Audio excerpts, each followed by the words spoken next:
You're listening to Imperfect Heroes, Insights into Parenting, the perfect podcast for imperfect parents looking to find joy in their experience of raising children in an imperfect world. And I'm your host, DJ Stutz.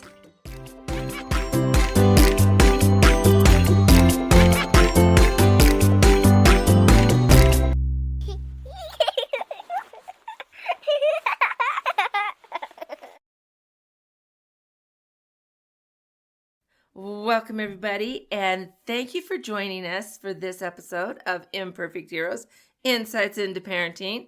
And we have such an amazing topic. And when I got the opportunity to meet Richard, we found that he and I have had so many similar experiences, and we just got talking and talking.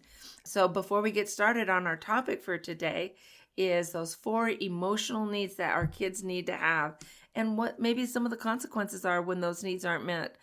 I just want to remind everybody that if you don't want to miss a thing on Imperfect Heroes, if you want to know what's coming up and what events we're having, where I'm going to be speaking, other podcasts that I'm on, and what's going on our podcast, you'll want to sign up for that newsletter. So you're going to get some added tips too that you don't get necessarily on the podcast. You get some extra content, which is fun, and it doesn't cost you anything. So you just go to www.imperfectheroes.net, and that will take you to that website where you can find my coaching, my books, everything else. Or even if you just go to the podcast website, www.imperfectheroespodcast.com, either site will sign you up for the newsletter, and you'll be able to get in on all that extra good, fun info. All right, let's get going. So, Richard O'Keefe, why don't you first talk to us a little bit about what you do and how you got started? And then we'll kind of share where our shared experiences brought us together. Thank you for asking. So many years ago, when I was a young parent, there came a point where I had to make a decision. I had to make an intense change in my life, or I was in trouble, or my kids were in trouble. So I started reading parenting books, and the first thing I learned was how many parenting books there really are. I was looking for that one parenting book that was easy to read, easy to understand, short and to the point, that taught me all of the parenting skills that I needed to know. And well, I didn't find that one book that I was looking for. And so, as the saying goes, if you can't find the book that you want, you write it. And so that's what I did. But it took me 40 years to write it. What kicked me in the pants to write this book was I teach parenting skills to incarcerated dads, and I teach in the state prison and in the county jails. And as I was rubbing shoulders with them, I've done this for about 8 years now, I've come to understand what put them on those dark paths that took them to drug and alcohol addiction and crime and incarceration. And if I can tell parents how to keep their children off of similar paths, see, that would make my life seem important, like I was doing something worthwhile. So that's what my legacy is going to be. I want parents to know how to keep their children on paths to success and happiness, while at the same time reduce their struggling and enjoy the parenting journey. Wow, that just sounds like a dream come true. And our similar experiences are that when I lived in Las Vegas, so that was from 1988 to 2008 is when we left. But during that time, for 16 of those years, I worked for the Division of Family and Youth Services. And part of my assignment for some of those years was working with incarcerated mommies. And so there were 2 women's prisons that I worked at and taught parenting skills to. And then I also did some work with several of the homeless shelters. So some were just for women, some were for families that I was able to spend some time with. And then there was also a program for incarcerated individuals who had just been released. And so part of their reintroduction to society type program, I think it was a 9-week program, and 3 of those weeks were me with family and parenting and all of that. So that's where our paths kind of intersect. And so we both have some amazing experiences.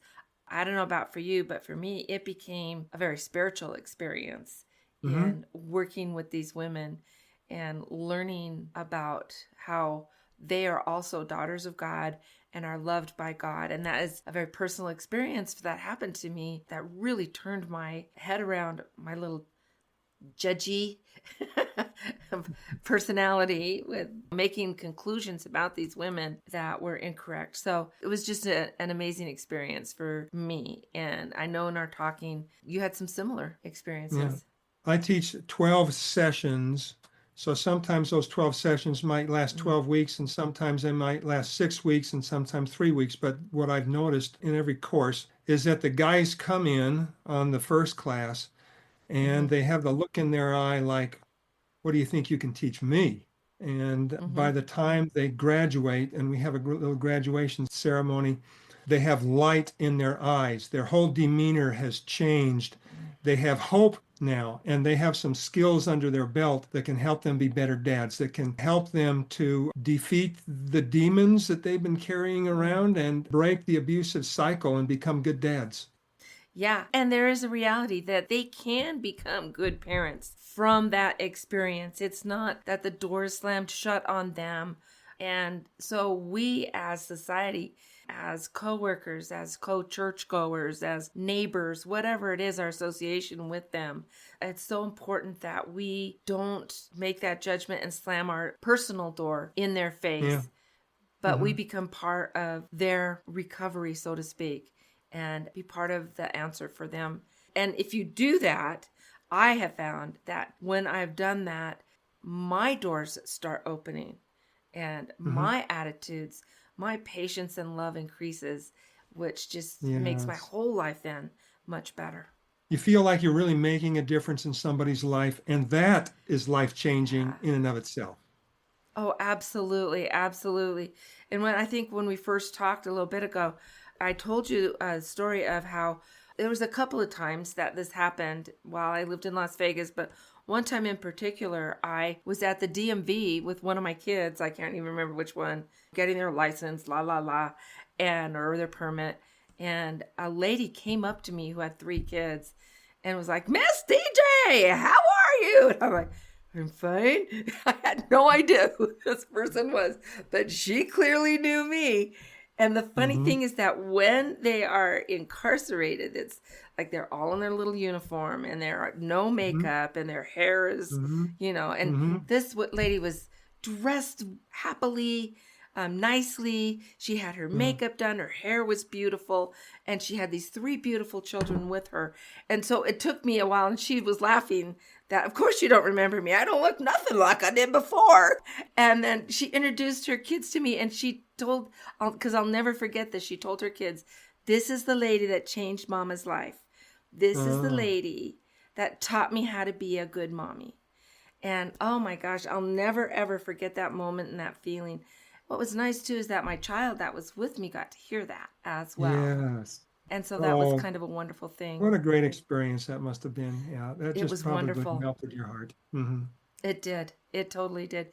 So let's talk about then the things that we were teaching them, because you don't need to be incarcerated to get this message, do you? Hmm. No. We're offering it to you now, jail Yeah. free, of all of this great information that is so important. And so, Richard, why don't we get started on those four pillars that are so important? Sure. The very first class, when I teach my students, I write good dad up on the board and I say, well, how Mm-hmm. do you be a good dad? And we discuss that a little bit. And then I say, well, I like to suggest four things to be a good dad. First of all, you build a good relationship with your children. Second of all, you instill your children wanting to cooperate. That's huge when it comes to being a parent. And a lot of these Yeah. incarcerated dads don't realize that.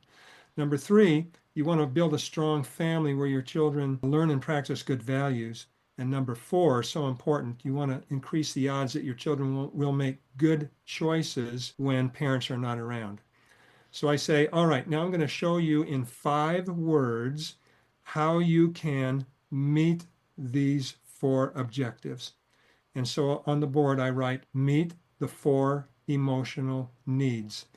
And I say, all children have four emotional needs that must be met. Mm-hmm. And when we as parents meet these four emotional needs, that's when good things happen. For instance, that's when relationships get stronger, cooperation increases, kids learn and practice good values, and they make good choices. I say, when you meet the four emotional needs, you don't need to worry about how you're going to do this stuff over here. You meet these four emotional needs, and this stuff happens automatically and naturally. So let me tell you what the four emotional needs are. Number one is a sense of belonging. All kids need to feel like they So belong. They important. must feel that they're important and they need mom and dad's exclusive attention. Number two, all kids need to feel a sense of personal power. That means they need to feel significant. They want to make choices and decisions and be in charge of Mm-hmm. their own life. Even when they're babies, you can see this coming out. Mm-hmm. Number three is all children need to be heard and understood. Heard and understood. That just means that we need to listen to them and then reflect back what they're feeling.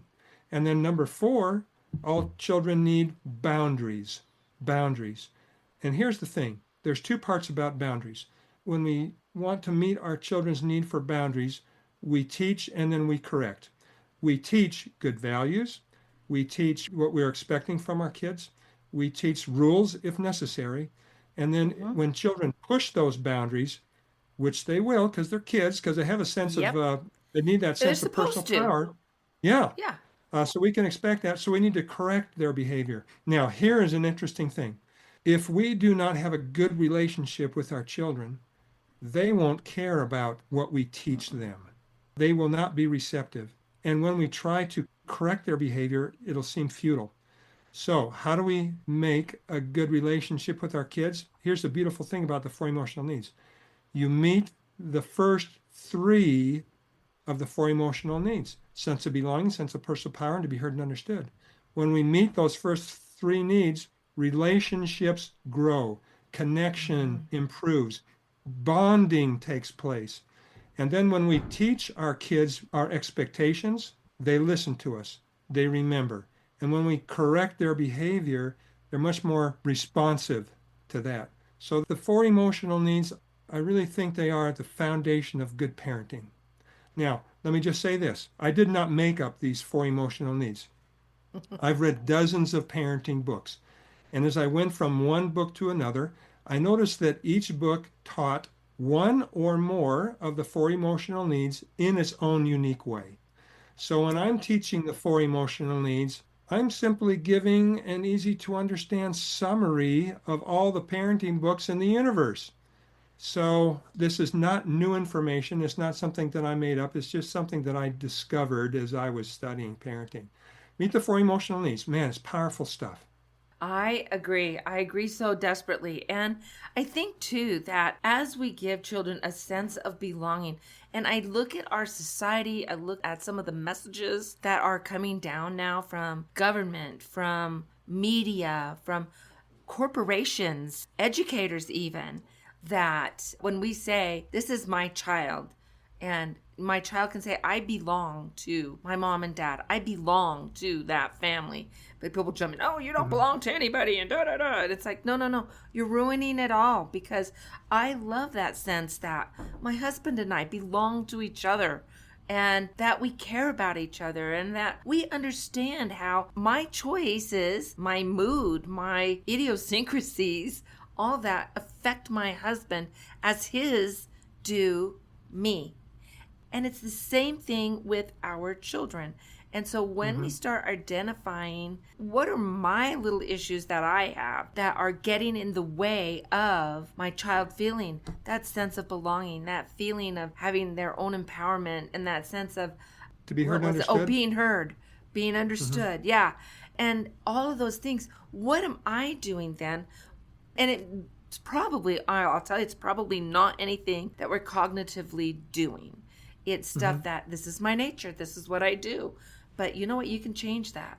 And it's so Yeah. important that if it's something that's getting in the way of those things, you need to really concentrate on changing that. How do you feel about that? Oh, absolutely. And what you've touched on is the next part of the Yes. meeting the four emotional needs, which are the 15 skills necessary to meet those needs. So I have done a lot of research and I have come up with 15 parenting skills that are necessary to meet those four emotional needs. I would like to go over them quickly and just Yeah. let you know what the 15 skills are. So, to meet a sense of belonging, there are four skills. Number one is to spend one-on-one time with your children. Skill number two is spend family time together. Skill Yep. number three is get to know your children. And skill Mm-hmm. number four is to make positive deposits in their emotional Mm. bank account. Then, to meet their need for a sense of personal power, there's three skills. The first one is to give them choices. Skill number six is to teach life skills. And skill number seven is to set goals with your children. Gives them a sense of personal power, you see, when they meet that goal. Mm-hmm. And then Absolutely. to be heard and understood, skill number eight is called acknowledge negative feelings. And then we move into boundaries. To meet boundaries, there are like 7 or 8 different skills. Skill number 9 is give attention to good behavior. Mm-hmm. Skill number 10 is make requests effectively. Skill number 11 is to teach Mm. values. Skill number 12 is to create rules if necessary. Skill 13 is to enforce those rules lovingly. And skill 14 is to use consequences wisely. And skill 15, the last of the parenting skills, is to problem solve together. Boy, those are so key and so important. And I was writing down a couple of them because I think these are skills that I think sometimes we don't really think about doing as a parent. You know, we're so busy, go, go, go, do, do, do. And so sometimes it's just like we're just taking one step after the other without really seeing at what is the end game. Like, where am I going to be in an hour? Where are we going to be in a year? Whatever Mm-hmm. that is. And so when you said setting goals together, even with a 3-year-old, you can start setting some goals. And they're simple goals. They're not like, I'm going to be a doctor. you know? How about potty training, for instance? Yes. Yes. That is all part of them learning to set goals.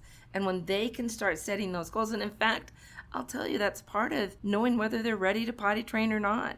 And Mm-hmm. I've talked about maybe it's time to do another potty training show. It's probably been 100 shows ago, but it's making sure that they're ready Yeah. for our expectations that we are having of them. And when they are part of setting the goals, they're more Mm-hmm. likely to embrace it, Yes. making sure that you've really truly included them on that goal setting instead of manipulating them into saying what you want them to say. Yeah, that's such a good point. And children will be much more likely to strive to reach their goals if it's something that they really want to do. As parents, you see, we can teach them that there's going to be obstacles along the way and teach them what perseverance is when they get into trouble and when they want to Mm-hmm. quit. And we can boost their morale, we can encourage them. And then when they reach a step toward that goal, see, that's when we celebrate with them. And that gets them even more excited to achieve their goal. And again, you've brought up another important part. You're just a treasure chest, Richard. So, one of them is celebrating the steps. Don't wait until they've achieved that whole big goal to celebrate. Mm-hmm. We went an hour without peeing our pants. We didn't poop Yes. in our pants all. You actually did a poop in the toilet. Woo!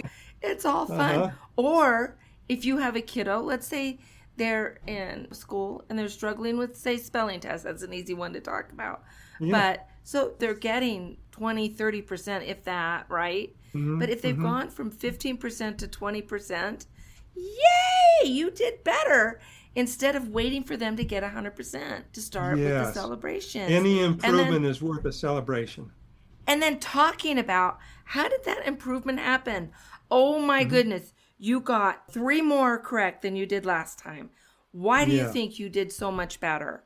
And letting them start contemplating on, I don't know, what did I do? Maybe I wrote my Mm-hmm. words one extra time, or maybe we went over them the night before, or whatever. But help them start then evaluating what Mm-hmm. made this smaller success happen, so then we can redo it. And that leads to bigger, Yeah. successes. When children meet their goal or even meet another step toward their goal, look what happens to their self-confidence. It goes up. Their Oh my gosh. self-worth, self-esteem goes up. The Mm-hmm. knowledge that they have goes up. And all that contributes to the next step or to a bigger goal.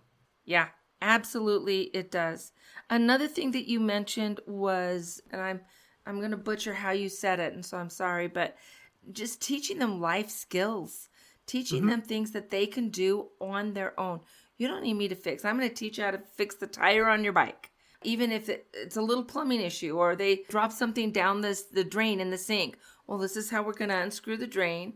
This is how we're going to find what it is you dropped. So it's not that big of a deal. We can find it. But Mm-hmm. now you're going to know what to do if that happens. If you start giving them some of those key life skills where they Mm-hmm. can feel independent as an Mm-hmm. adult. I mean, it took me decades, many decades, to understand that my earring fell down the thing, and I'd be like, Mm-hmm. Russ, come help me. And then my daughter-in-law was visiting one time, and my earring went down, and she's like, I got this. I'm like, what? You got this? What?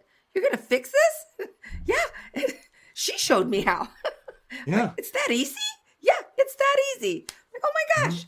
So that's so empowering. And then it takes back on anxiety and stress Yeah. when it's like, this thing happened. Oh, I can fix this. I know what to do. And so giving them those skills, I love that you brought that up. Yeah. I was visiting my daughter, and her 12-year-old daughter said, Mom, we need to make an appointment with the dentist. She said, okay, let's get on the phone and I will coach you through making an appointment. First time she's ever Yes. done something like that. So she Yeah. gets on the phone. She coaches her daughter through making the appointment. She hangs up the phone. How do you think her daughter feels? Empowered. Self-worth goes up. Self-esteem Yeah. goes up. The knowledge of how to do something goes up. And she is psyched. She is ready to take on another goal sometime. Yes, exactly. And again, that's a skill that they are going to need. When I was younger, at the gas station, people would come out and fill your tank for you. Mm-hmm. And so I turned 16, I pull up, some nice guy'd come, fill my tank. Isn't that lovely? And I'd drive off. Well, that Yeah. doesn't happen anymore, No, hardly it anywhere. doesn't. Maybe in Oregon, but I don't think anywhere else. And so the first time I just had to go put gas in the tank. Something that simple. Uh-huh. I was stressed out of my mind. Like, but Yeah. I was afraid something's going to explode. I didn't know what I was Mhm. doing. And Yeah. so that's something that's very simple, Mhm. but it's something that empowers. And also imagine the stress. Just going to get gas in my tank and putting it in myself was very stressful for me for the first, like, I Yeah. don't know, 3 or 4 times that I did it. And then that I Mhm. felt good in doing it. Empowered. Yeah. Another, yes, one thing my dad did, which I think, go dad, was when I turned 16, I was not allowed to drive the car until I knew how to change a tire. He Mm. did not want me left on the side of the road alone, you Right. know, a cute little, I was cute back then, but 16-year-old Uh-huh. in Los Angeles Right. at the mercy of whomever drives by.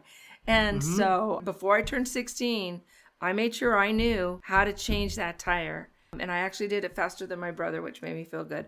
But Oh, yeah. so that's very empowering. So, how can we Mhm. give these skills to our kids? And think of the relationship that's building while you're teaching them that skill. Right. I tell my students that if you don't teach your children how to change a tire when it's warm and sunny, you'll be teaching them at nighttime when it's in the rain. So So it's a good true. thing to prepare them in advance. Yeah. Yeah, but Yeah. there's age-related skills we can teach them all the time. Cooking is a Mhm. simple Oh. example. How to make toast. So now kids can get the bread, put it in the toaster, push the little Mm-hmm. knob down, wait for the toast to come up, Mm-hmm. wait a few minutes, a few seconds for the toast to cool down, and then now they've got toast. Then you graduate to making your own sandwich. Yes. Then you graduate to go shopping, to read recipes, to make meals. Mm-hmm. Just as you become old enough to understand, you add new skills to their bucket, and Right. by the time they leave the nest, they're prepared for life. Right.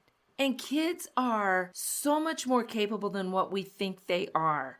When I was Mhm. teaching, for most of my teaching career, my students were the children of gang members. And so we would send food home with them, food packets on the Yeah. weekends. And we had to make sure that it was a pull top can or whatever, because we Mhm. had kids in kindergarten, first, second grade that were putting together their own meals, for Mhm. whatever reason. And I'm not going to Mhm. judge or Mhm. blame, but that's their reality. But they were capable of doing that. I think somewhere in the first 15 episodes, there's a episode on going back to college, getting your degree while you're raising small kids.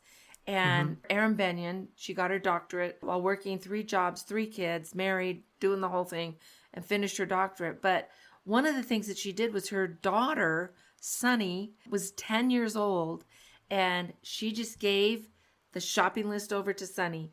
And Mm-hmm. so Sunny would go online and she would click on the order of the things that they needed, and it was the pickup. And so on the way back from something, Erin would go and pick up whatever Sunny had chosen.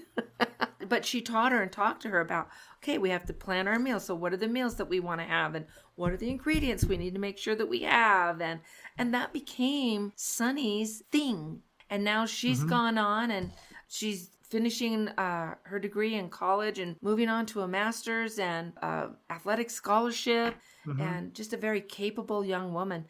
But she started at 10 years old. She was capable of doing that. And I think sometimes we tend to overprotect. Oh, they're just Mm-hmm. too young. They're too young. They can't do that. They don't know what they're doing. Well, then Yeah. teach them so that they know. Kids are so smart. Yeah. Yeah. And sometimes parents think, well, it'll be easier and faster if I just do it myself. Well, it And will. so they miss out on the opportunity to Yeah. teach their kids. And you'll do it I would, better. yeah. you know? But before we sign off, I want to talk about one really important skill, and that skill number one is called spend one-on-one time. I think that spending Yes. one-on-one time with our kids is the foundation for all the rest of the skills. If we spend one-on-one time with our kids, that will make it easier for us to do all the rest of the skills. If we don't spend one-on-one time with our kids, it's going to make the other skills harder. So let me just tell you about spending one-on-one time. It means that each parent spends one-on-one time with Mm-hmm. each child every day, if Mm-hmm. possible, doing what the child loves to do. Yeah. So that means that the child gets mom or dad exclusively to him or herself without having to compete with siblings. And it doesn't have to be a half a day deal, not even an Mm-mm. hour.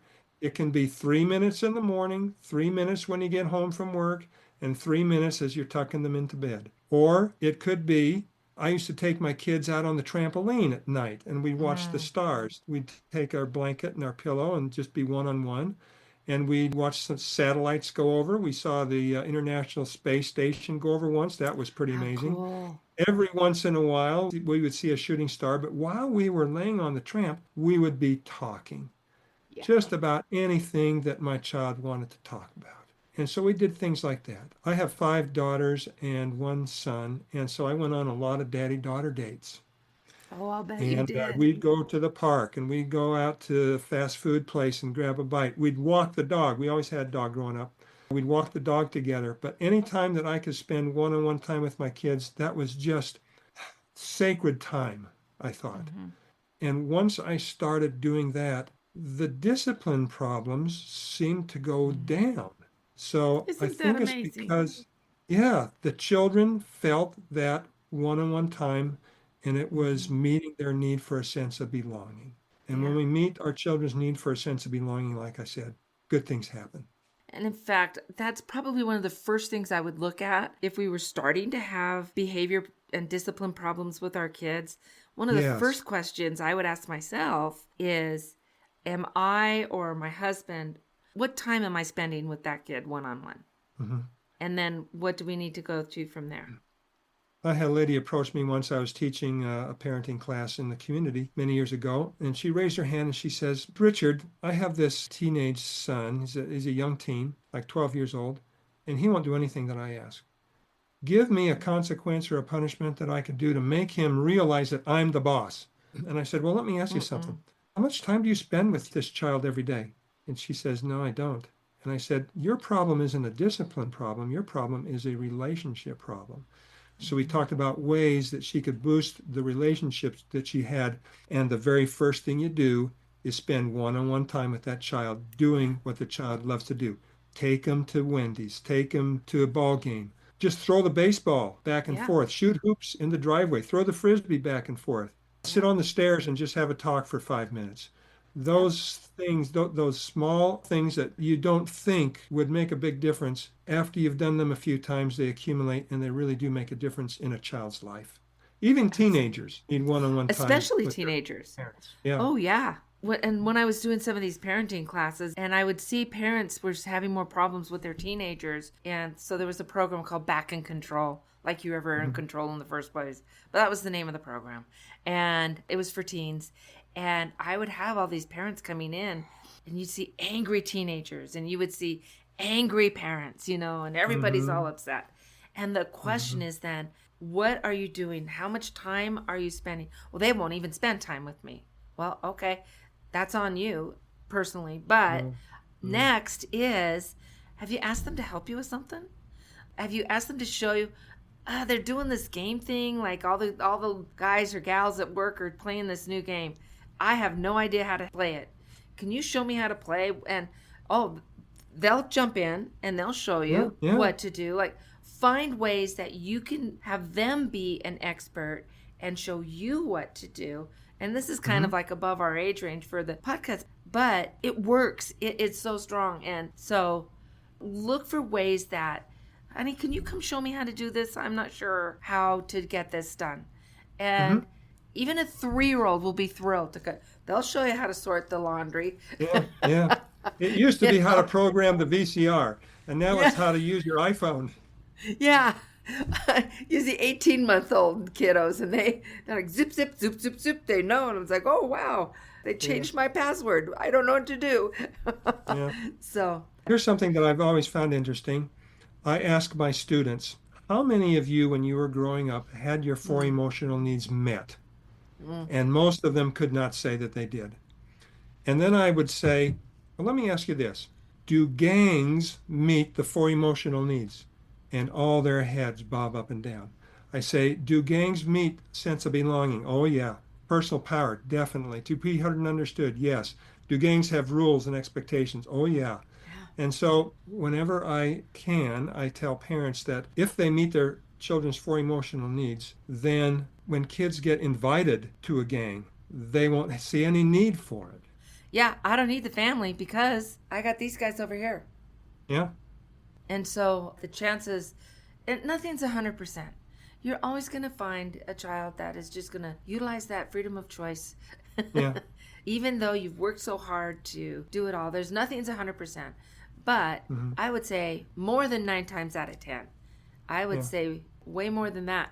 If you can meet those 4 needs of your kids, hmm, you know, the gang issues, the other issues, drugs and alcohol, all of those things will fall more to the wayside. yeah. And here's something we haven't mentioned yet. Even if your child does do something that you totally disagree with, we always Yeah, want to make sure that we show unconditional love, right. because that child just needs to know that mom and dad care no matter what. Mm-hmm. And then we're just increasing the odds that that child will make a turnaround, or even if not, we can still have an influence on their lives if we show that undying love, no matter what. Yeah. And a lot of times when kids lash out and they're in trouble, sometimes it's because they're embarrassed of what they've done. And so they'll lash out in anger to cover that. They don't want to look weak by showing they're embarrassed by what they've done. So, really knowing your kid, and that goes back to developing that relationship and talking to your kids and making sure that they're feeling heard. And Hmm. one trick, and we'll have to slow things down, but one trick that I've always tried is to let them talk until they're done. I Yeah. want to jump in and say, "Oh, no, that's not right. Oh, why would you say that?" But just say, Hmm. "Tell me more," and keep going Hmm. until they have nothing else to say, and Yeah. then you can go back because now they're kind of emotionally worn out. They're feeling heard because you haven't argued Hmm. every point with them, and Hmm. you can say, "Wow, I can see this was really a hard thing for you. So let's Yeah. look at," and when you can have it in that way, and I was not perfect at this, nobody ever is, but Hmm. when you can do that, you're going to just get so much further, whether they're 3, Yeah. 13, or 23. Right. You're talking about skill number 8, which is acknowledging negative feelings, which meets our child's need for to be heard and understood. Yeah. When they're heard and understood, those negative feelings are not bottled up and suppressed, but they're released. And Mm, so they don't have to worry, they don't have to think about it, even though at one time it was a real hard problem for them to deal with. yeah, Now they can move on with their life absolutely. simply because we listened to them and made them feel heard and understood. We could go on forever. I love talking to you and I love your strategies. But so, will you please, Richard, tell our followers where they can get more information on you and your book and what you have going on? I would love to do that. So my book is 911, What is Your Parenting Emergency? You can get this book on Amazon. Mm-hmm. And personally, I wrote the book, but I think that this is one of the best parenting books out there. Excellent. So we're going to have that information. All that will be in the show notes. If you're interested, just scroll on down and it's a click away and they'll be able to get that. So thank you, Richard, so very much. Before we go, anyone who's listened to the show knows whenever I have a guest, I always ask the same question at the end because we know there are no perfect parents, hence the title of the podcast. But how, Richard, would you maybe describe a successful parent? Sure. And like you say, there are no perfect parents, but as parents, we try to do the best we can and increase the odds that our children will make good choices. And if I was going to give any parent some advice, I would tell them in 5 words: meet the 4 emotional needs. Yeah, I love that. And they can find all of that and how to do that with the 15 strategies all in your book. So yes, and I've made my book easy to read, easy to understand, minus the fluff, which is the non-essential material. I tried to make it short and to the point. I've tried to eliminate any excuse a parent could have for not reading this book. Excellent, excellent, excellent. So thank you so much, Richard, for coming and being a part of our little history. And everybody, if you liked what you heard on today's program, be sure to give us a 5-star review. Yes, 5 stars, that's the right number. And leave a comment below the show notes. We love to hear what you're thinking. And if you have questions or are looking for answers or more strategies, you can always ask those questions there. We're on Facebook, we're on Instagram, Imperfect Heroes, and I'm even on Truth Social. I'm on X, so you can find me pretty much anywhere if you just look for Imperfect Heroes. And I would love to hear from you and hear what your questions are and how we can find people to get those answers for that. Or I may have the answer. I'm pretty good at that too. So everyone, thank you so much for joining us. I love having my listeners. I love my guests. I've been so fortunate with such wonderful guests. So until next week, though, let's find joy in parenting. Let's see you later, guys. Bye-bye. Thank you so much for sticking around to the end of today's episode of Imperfect Heroes. Parenting is truly one of the most rewarding journeys we can take. But let's face it, it can be incredibly challenging, and sometimes we make it harder on ourselves than it needs to be. The good news is that with a little bit of work up front, there are practical steps you can take to bring more peace and joy into your family life. I am passionate to share these strategies and insights with you. If you're ready to step on the path to joyful, effective parenting, I invite you to schedule a family checkup. Just click on the calendar link in the show notes below, schedule a time that works perfectly for you, and let's work together to create a more harmonious and happy environment. And remember, every small step that you take today makes a big difference. So thank you again for joining us, and until next time, let's find joy in parenting.